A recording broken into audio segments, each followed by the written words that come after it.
महाराष्ट्र की राजनीति से एक बेहद दुखद और बड़ी खबर सामने आई जब महाराष्ट्र के उप मुख्यमंत्री अजित पवार का एक दर्दनाक विमान हादसे में दुखद निधन हो गया। लैंडिंग से ठीक पहले विमान के क्रैश होने से यह हादसा हुआ जिसने पूरे देश को झकझोर कर रख दिया है।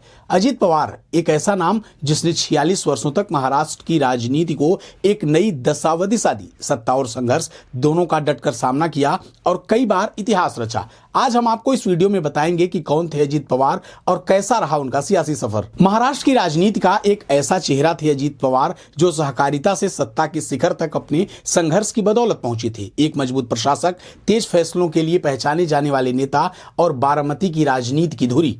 अजित पवार का जन्म 22 जुलाई 1959 को महाराष्ट्र के अहमदनगर जिले में हुआ था। राजनीति में उनकी शुरुआत साल 1982 में हुई जब उन्होंने सहकारिता आंदोलन में सहभागिता की। यहीं से उन्होंने जनता से जुड़ना और जमीनी राजनीति से अपना संघर्ष शुरू किया। 1991 में अजित पवार पुणे जिला सहकारी बैंक के अध्यक्ष बने। इसी साल उन्होंने पहली बार बारामती से लोकसभा का चुनाव लड़ा और जीतकर संसद पहुंचे। इसके बाद उनका सियासी कद लगातार बढ़ता चला गया। साल आया 1995 जब अजित पवार पहली बार बारामती से विधायक बने। अजित पवार ने इस सीट को अपनी सियासी पहचान अंत तक बनाए रखा। अजित पवार 1999, 2004, 2009, 2014 और 2019 में लगातार बारामती से विधायक बनते रहे। बारामती उनके लिए सिर्फ एक सीट नहीं बल्कि सत्ता का मजबूत गढ़ बन गई थी। अपने लंबे राजनीतिक करियर में अजित पवार कई अहम मंत्रालयों की जिम्मेदारी भी संभालते रहे।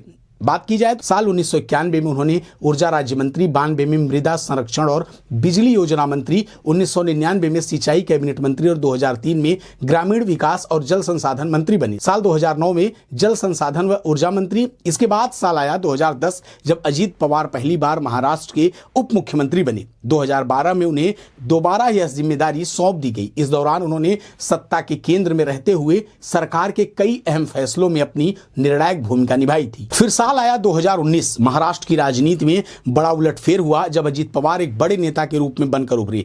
एनसीपी में टूट के बाद अजित पवार कुछ विधायकों के साथ अलग गुट बनाकर बीजेपी और शिवसेना के समर्थन में सरकार में शामिल हो गए, जो एक बड़ी खबर बनी थी। हालांकि यह सरकार सिर्फ 80 घंटे ही चल पाई, लेकिन इस घटना ने अजित पवार को देश की राजनीति के मुख्य चर्चा के केंद्र में लाकर खड़ा कर दिया था। लेकिन सरकार गिरने के बाद 2022-23 में अजित पवार विधानसभा के नेता प्रतिपक्ष भी बनाए गए। इसके बाद 2023 में एनसीपी में एक बार फिर से बड़ी टूट हुई जब अजित पवार अपने समर्थकों, विधायकों के साथ बीजेपी शिवसेना के एनडीए गठबंधन में शामिल हुए। एक बार फिर से जब महाराष्ट्र के उप मुख्यमंत्री बने। 5 दिसंबर 2024 से 28 जनवरी 2026 तक अजित पवार उप मुख्यमंत्री पद पर बने रहे। लेकिन 28 जनवरी 2026 को हुए विमान लैंडिंग हादसे में उनका असामयिक निधन हो गया। आज सभी अजित पवार को याद कर रहे हैं, लेकिन अजित पवार की 46 वर्षों की राजनीतिक पारी भी शानदार ही रही, जो तमाम उतार चढ़ावों, सत्ता और संघर्ष से भरी रही। वे समर्थकों के लिए एक मजबूत और निर्णायक नेता थे तो आलोचकों के लिए सख्त